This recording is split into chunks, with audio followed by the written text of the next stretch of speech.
Hello everyone, good evening.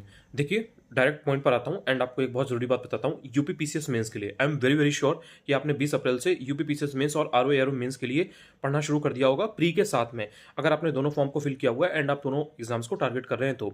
अब pre का जो सीन है, चाहे वो आरओ एआरओ की बात हो चाहे यूपी पीसीएस प्री की बात हो, करंट अफेयर्स को लेकर के वो आपका क्लियर रहता है, बिकॉज आपको पता होता है कि बहुत ही फैक्चुअल टाइप के क्वेश्चन आते हैं। बहुत थोड़े से क्वेश्चन ऐसे होते हैं जो कि स्टेटमेंट वाले होते हैं और उसमें भी फैक्ट ही पूछा होता है। सो वो भी कहीं ना कहीं वन लाइनर फैक्ट्स वाले होते हैं। उसमें कुछ ऐसी एनालिसिस नहीं होती है करंट अफेयर्स की, जो इश्यूज आपके डेली लाइफ में चल रहे हैं, जो इंडिया इंडिया में और वर्ल्ड वाइड चल रहे हैं। सो वो सब आपसे बहुत ज़्यादा इनडेप्थ नहीं पूछे जाते हैं। लेकिन मेंस में इसका उल्टा होता है। मेंस में क्या होता है कि क्योंकि आपके जो आंसर्स हैं वो सब्जेक्टिव हैं, चाहे वो GS 1 की बात हो, 2 की बात हो, 3 की बात हो, एंड इवन जो GS 4 में भी आप आंसर लिखते हो ना, उसमें भी आप जो टॉपिक्स हैं, जो कीवर्ड्स हैं, उसमें अगर आप वर्ल्ड वाइड जो भी जियो पॉलिटिकली चीज़ें चल रही हैं, जो भी इश्यूज चल रहे हैं, जैसे मान लीजिए कि उदाहरण के लिए बता देता हूँ सो दैट आप समझ सको कि एथिक्स के पेपर में भी करंट अफेयर्स का रोल किस तरह से होता है।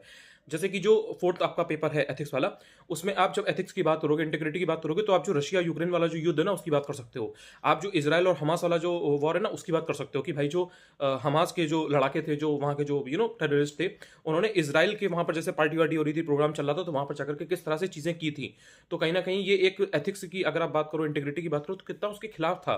मतलब कोई एथिक्स नाम की चीज़ ही नहीं है कि मतलब जो मन में आया चले गए, उठा लिया, लोगों को पीट दिया, मारपीट हो गई, लड़ाई झगड़ा हो गया। समझ रहे हो आप क्या कहना चाह रहा हूँ मैं?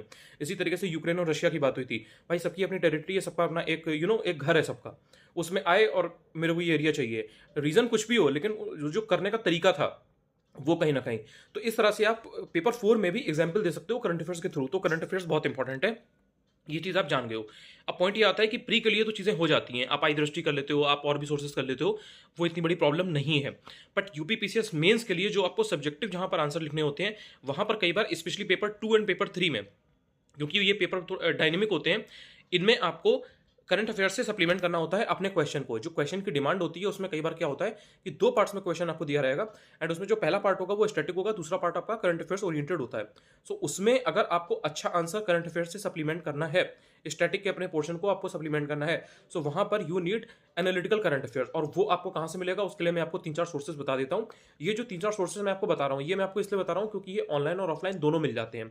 वैसे तो बहुत सारे सोर्सेज हैं। देखो, पहले नंबर पे है विजन आईएएस, इंग्लिश और हिंदी दोनों में आता है, ऑफलाइन ऑनलाइन दोनों तरह से मिल जाएगा। इसके बाद बात आती है पीडब्ल्यू ओनली आईएएस का, इनका भी ऑफलाइन ऑनलाइन दोनों तरह से मिल जाएगा, इनको भी आप कर सकते हो। इसके अलावा दृष्टि आती है, तो दृष्टि की किताब भी आती है, ऑनलाइन भी आप देख लेना अगर आपको मिल जाए।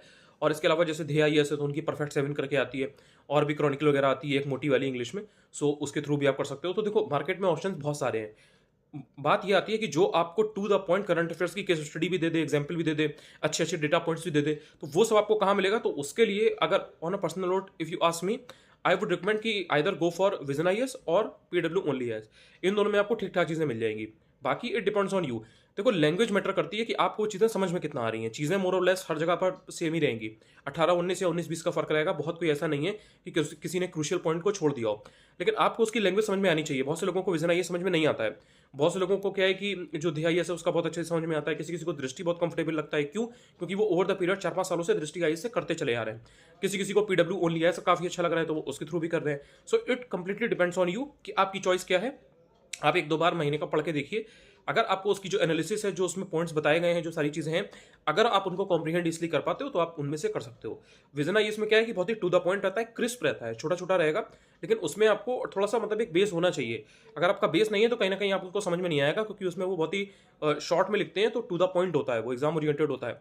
और केस स्टडीज, एग्जाम्पल, ये सब आपको छाट छाट के उसमें मिल जाते हैं। पीडब्ल्यू ओलियास में भी कुछ कुछ चीज़ें इसी तरीके की हैं। तो आई होप कि मेंस को लेकर के यूपीपीसीएस में आपको अब करंट अफेयर्स को लेकर के इशू नहीं होगा। और कोई भी अगर डाउट है तो आप कमेंट सेक्शन में विदाउट एनी हेजिटेशन पूछ सकते हैं। पहली बार मेरा ये वीडियो यूट्यूब पर अगर आप देख रहे हैं तो आप चाहें तो चैनल को सब्सक्राइब भी कर सकते हैं। ऑल्सो टेलीग्राम जरूर ज्वाइन कर लेना, वहां पर मैं बहुत सारी चीज़ें भेजता रहता हूँ। अनुज चतुर्वेदी यूपीपीएससी टेलीग्राम चैनल भी है। Thank you so much.